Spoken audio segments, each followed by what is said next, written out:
নমস্কাৰ বন্ধু বান্ধৱীসকল আসামি জিকে নামৰ আমাৰ ইউটিউব চেনেললৈ আপোনাক স্বাগতম জনালো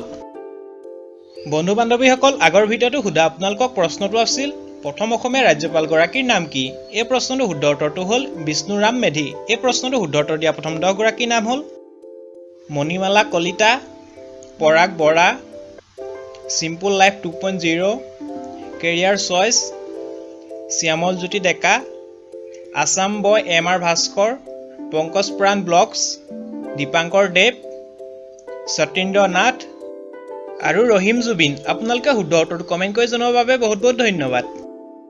বন্ধু বান্ধৱীসকল এই ভিডিঅ'টোত আপোনালোকৰ বাবে 5টা গুৰুত্বপূৰ্ণ প্ৰশ্ন উত্তৰ আগবঢ়াইছো আৰু প্ৰত্যেকটো প্ৰশ্ন উত্তৰ দিবলৈ আপোনালোকৰ হাতত থাকিব 5 ছেকেণ্ড কৈ উত্তৰ দিবলৈ যদি 5 ছেকেণ্ডতকৈ অধিক সময়ৰ প্ৰয়োজন হয় তেন্তে ভিডিঅ'টো পজ কৰি ল'ব আহকচোন পলম নকৰি ভিডিঅ'টো আৰম্ভ কৰোঁ প্ৰথম প্ৰশ্নটো হ'ল অসমৰ চাহৰ ৰাজধানী বুলি কোনখন জিলাক কোৱা হয় সময় আৰম্ভ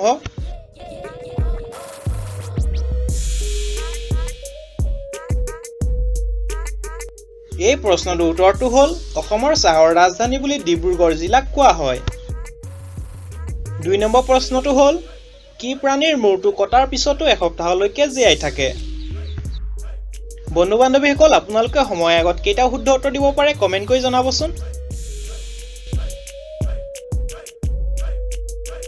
এই প্ৰশ্নটোৰ উত্তৰটো হ'ল পইতাচোৰা হয় বন্ধুসকল পইতাচোৰাৰ মূৰটো কটাৰ পিছত এসপ্তাহলৈকে জীয়াই থাকিব পাৰে 3 নম্বৰ প্ৰশ্নটো হ'ল মানুহে কেতিয়া গোন্ধৰ অনুভূতি নাপায়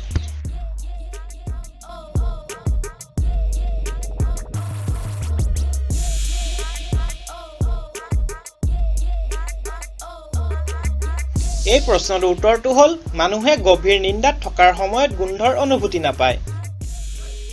4 নম্বৰ প্ৰশ্নটো হ'ল গছত উঠিবলৈ ভৰিত লগোৱা ৰছীডালক কি বুলি কোৱা হয়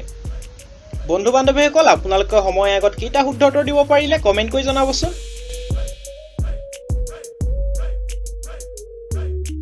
এই প্ৰশ্নটোৰ উত্তৰটো হ'ল গছত উঠিবলৈ ভৰিত লগোৱা ৰছীডালক চান্দনী জৰি বুলি কোৱা হয় 5 নম্বৰ অন্তিম প্ৰশ্নটো হ'ল